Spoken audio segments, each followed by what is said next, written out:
Thank you so much, Justin. Good afternoon, morning? Morning, perfect. All right, my name is Vuyolwethu Dubese, and I am the Ecosystem Manager for Innovation for a company called Thomson Reuters. I'm also the Youth Perspectives Ambassador for the continent for my company, not my company, but I guess I'm so patriotic in terms of representing it that I call it my own. I'm from corporate, so I think the framework in which I'll be speaking to is how we are essentially co-creating and partnering to innovate with startups in the corporate industry. Perfect. So Thomson Reuters is a global intelligence and media company. We're headquartered in New York and Canada, and we are essentially intelligence and connecting market and data to the industries of finance and risk, tax and accounting, as well as legal.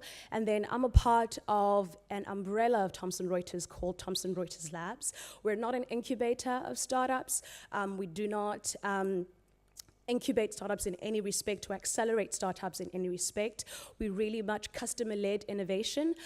So talking to our customers, which are the big banks, the central banks, telcos, as well as other corporates, as we are a B2B entity. And we really focused at being early stage product development when it comes to innovating throughout the continent of sub-Saharan Africa, and especially those regions. I'm a part of a fantastic team of women in tech, women of color in tech, which I'm very proud to be a part of that team, a data scientist as well as our head of innovation for Africa. And we're the team essentially which are very much gearing and wanting to build so many products in the respective focus areas that we're focusing across sub-Saharan Africa. We are a part of a global network of 6 other labs. We are in Singapore, especially because of the fintech space, as Sisha mentioned, and they also have quite a very pan-Asian focus, specifically focusing on those fintech and financial services in terms of those markets. We're in London, we are in Bar in Switzerland, and we also just opened an incubator. So if you want to be incubated by Thomson Reuters, you'd have to go to Switzerland. We're also in Boston and recently just opened one in San Francisco as well. And that one really focuses on all these new and emerging technology, because we do have access and we do have the capabilities and resources to be able to kind of marriage data as well as this new and emerging technology like your artificial intelligence and anything in the Internet of Things. So a large part of my role really focuses around engaging the ecosystem across sub-Saharan Africa, focusing primarily on startups, which is what I'll be talking about today, as well as universities, because universities have, first of all, the talent that we're looking for. Sub-Saharan Africa, with Thomson Reuters, there's about 64% of employees are millennials, so I think that's something to be very proud of. And then there's also these universities that we're focusing on are very much innovation and technology central, and also service the type of talent that we're looking for across finance and risk, especially because about 80% of the business is really dedicated to trying to mitigate risk as much as we possibly can, and having products in risk that we can essentially lend to those students so that they can start to become familiar with the company as much as and as early as possible, so that when eventually they do come into and work for us, they'll be able to be very much clued up. And then following our customers as well. As I mentioned, there's a lot of banks and that are our customers, and these banks are also very much invested in the startup space, because corporate, I think now is realizing that we cannot do it alone, and especially if we want to innovate and not end up like a Kodak or a Nokia, we essentially have to follow the trail of where the robustness of innovation is at present, and that is to partner, and that is to co-create and to co-innovate with all of these startups across the continent that are doing so many amazing things, which really kind of lends to all of these stats, and also kind of lending to why we are particularly focused on these areas, and where we are really co-innovating at the intersection where we do have the domain expertise, which is in the finance and risk, which is in IP and science, in tax, legal, and accounting, also where our customers have an appetite, because at the end of the day, we're a B2B, we're not a philanthropic entity, so we essentially have to follow our customers and hold our customers and co-innovate and create with them. And essentially where Africa wants to go, because there's so much potential, and there's so many European, Asian, North American countries that are coming down to invest, especially in Cape Town, and especially in South Africa.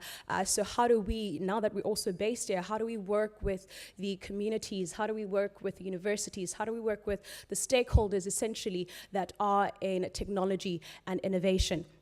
So 60% of the world's arable land is in Africa, and it only makes sense that we should be focusing on how we can administer land, and especially with land being still very much a paper-based system across African governments. We have a tool called Momentum. If I were to talk about all of the tools that we have, I think I need about 3 days of the conference, because we have over 2,000, and we're developing one each and every day.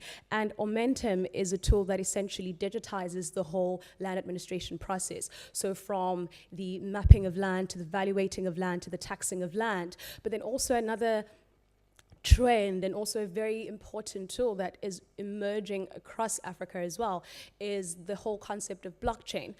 So how do we put, all of these administration processes of land on the blockchain, where there is trust and transparency, which I'm guessing the government won't be a big fan of, but we need to do that. We need to reduce risk, and we need to enable transparency so that there can be trust between the entities when you are registering for land, or becoming an owner.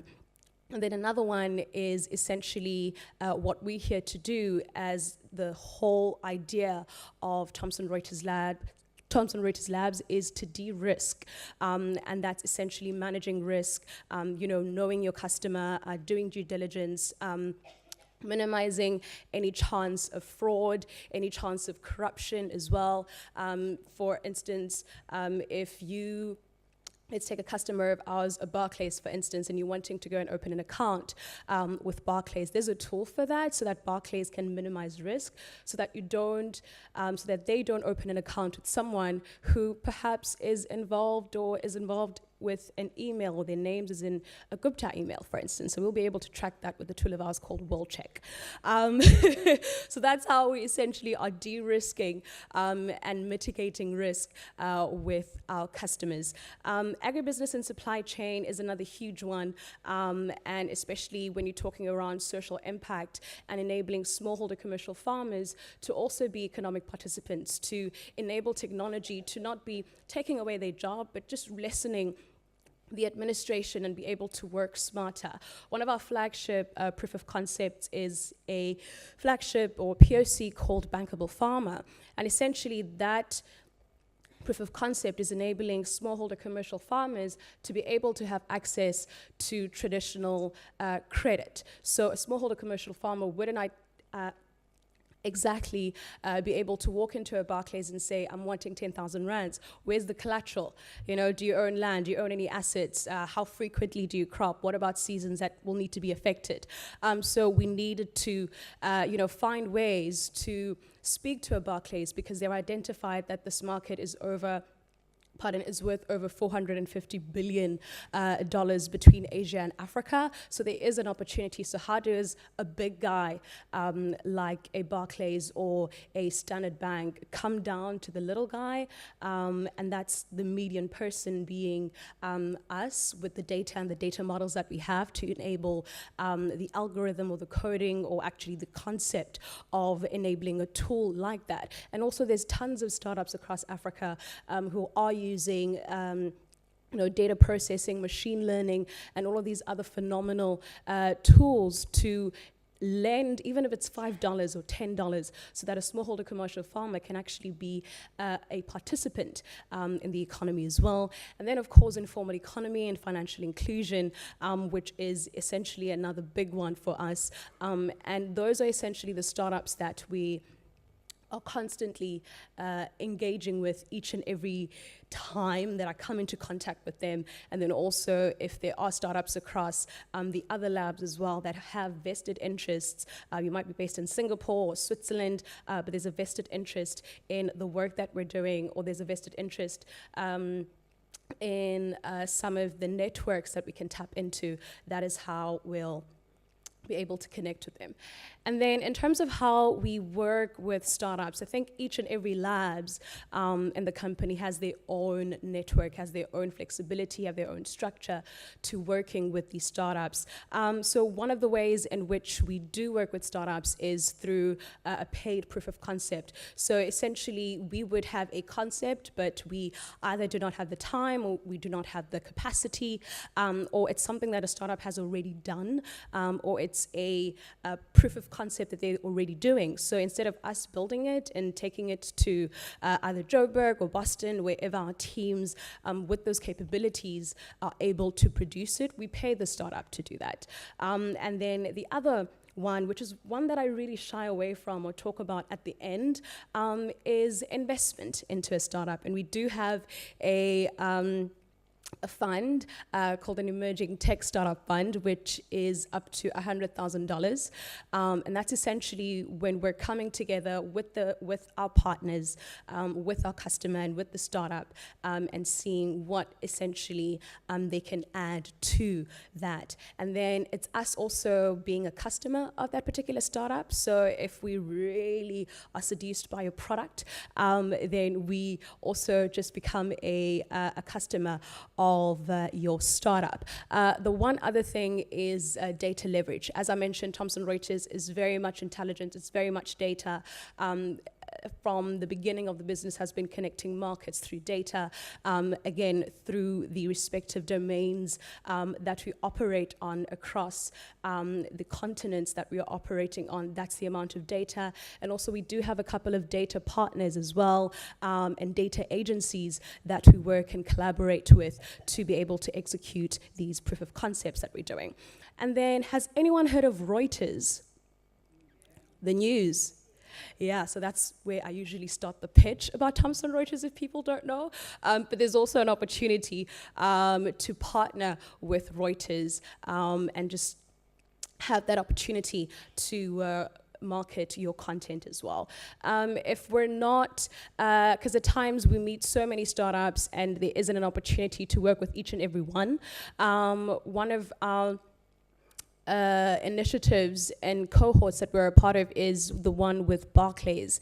So Barclays runs a cohort every couple of months, and they invite fintech startups from all over the world to participate in a very intense 3-month program, and we become mentors to those startups. So everything from your MVPs, your USPs, and essentially what you need to do to be fit enough to work with the Barclays, or to be fit enough to work with any other corporate that is within the market that we are essentially kind of operating in. And then the other thing, like I mentioned, if there isn't an immediate necessity to collaborate or work with you, we are connectors. We won't hold the fantastic work that you're doing just because we can't work with you. We have access to, the market. We have access to potential customers, which is our customers, essentially. So we also are very much very prone to also just connect you to either someone within the company who can find your idea, or perhaps incubate your idea, or even employees. And there's also that opportunity to also connect. There is about 50,000 people in Thomson Reuters, so it's access to another fantastic global network that you can have access to.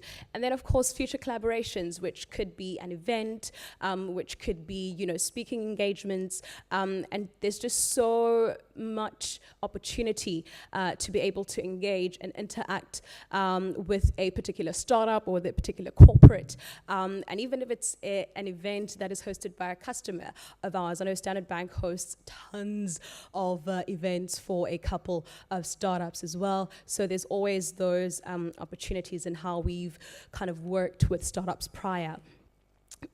So I think this part of the presentation just really kind of speaks to my experience in working with startups and how and what I think and what I expect from engaging with the startup and the things that we're also kind of looking for and how you want to be prepared when you're going into a room and saying, okay, I would like to work with Thomson Reuters. This is what I need from you. This is what I'd want. This is what I can offer.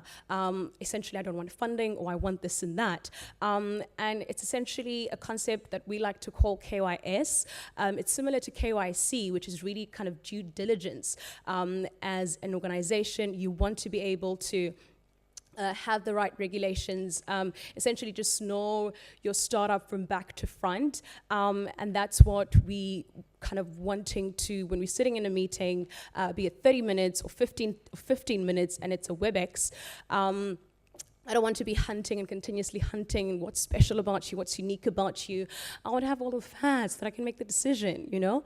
And it's also, I think, kind of easier so that we don't spend 2 hours trying to vet everything at the end of the day. And also being a part of a community of other startups. And I think especially those that are closer to our customers. And what I mean by that, so we're a part of I don't know if anyone knows about the Bandwidth Barn. The Woodstock, so that's where we're based. And we're constantly, coming and colliding with entrepreneurs, colliding with, potential partners. And we're on the 3rd floor. On the 5th floor, we have our customer Barclays, which is upstairs, that is also following a couple of startups and constantly hosting events. So if you're within a close proximity of either being with Barclays or either being at the Bandwidth Barn, where you'll constantly find us. And that's how it works with our labs in Bar in Switzerland as well. They're a part of a network, Waterloo in Canada as well. They're a part of what they like to call a community tech, a technology community, an innovation community, where even if you're not bumping into Thomson Reuters, but you'll bump into other startups and to other partners as well. So that cross collaboration is something that's always something that we are constantly pushing. And then I mentioned before that I always try and leave the funding at the end because one thing that I've noticed is that you don't essentially need funding to start a business. Sometimes there's so many other elements to your business that you need to scale, right? You could need data, you could need to be connected, you could need to be mentored, you could need content marketing, you could need all of those other elements, then the things that we work with in order to accelerate and to scale startups that we are working with. So I think like those two questions, like what do you need besides funding, and how we, if we give you $50,000, like how will that kind of add value to the both of us? And I think that's where synergies are kind of very important as well, as you like typing out your email and say, Vuyo, I'd like to meet you because of this and this and that. And just, I think the both of us kind of being very accountable and responsible in doing research before that. And then I think because we're based in Cape Town, we're based in South Africa, and we're really Pan-African and trying to represent across Sub-Saharan Africa, with the businesses being in West and East Africa as well. We're also in Mauritius, a little island, so that we can rest after all the work. So understanding, kind of the bigger picture and the bigger vision, and where all of those other focus areas as well contribute very much to social impact as well, and the fact that you can actually do good business and make a profit from it. You don't need to just be an NGO in order to make a profit. You can, be a startup that is enabling smallholder farmers to be participants in the economy, but also making a profit from that. And then I think for us, because we're a part of, the UN's Global Impact, which is essentially over 100 private companies that have signed and said, okay, we will be committing to running sustainable business. We will be committing to running innovative business as well. So how does my business kind of fit into that? How does, my startup that is enabling landowners to actually register and transact on the blockchain, contributing to transparency with land rights, or contributing to transparency when you're doing all of these transactions to minimize collusion, or to, kind of minimize and de-risk corruption, or what is essentially the bigger business, and how do you fit that into sub-Saharan Africa? And I think that's where, in terms of the DNA of how very separate, in terms of operations and objectives, the different labs that we have. San Francisco with Silicon Valley, they'll have their own. London will have their own. Singapore will have their own, and we have our own as well, is to do good business and actually be very, very specific and intentional about doing that. And then I think the last one is knowing the company that you're pitching to, because if any one of you or if you're a startup and you've worked with corporate, you'll notice that there's a lot of bureaucracy, there's a lot of restriction, there's a lot of time, things take time. And then I think you really need to kind of unpack and understand the culture of intrapreneurship, the culture of corporate innovation that is being run by their company. So will it take 6 weeks for someone to get to the email from you? Will it take 6 months to actually build a product? Will it take, after you sign NDAs, what happens next? Is it 3 months after or 6 months after? So I think just getting to understand the players in that ecosystem as well, the right people that you should be talking to, and essentially how the idea comes from talking and having this workshop or creative workshops that you're doing, trying to prioritize and kind of pinpoint to NDA stage, to proof of concept stage, to essentially building it out, to essentially taking it to market. Will it take 3 years? Will it take 2 years? Will it take 1 year? So I think getting to understand that culture and getting to understand corporate innovation, I think will save everyone a lot of time and money as well, and be efficient in how you do things. And that's it for me. Thank you so much, and my email address is there, and I'm also on Twitter, so we can connect there. Happy to take any questions if there are any.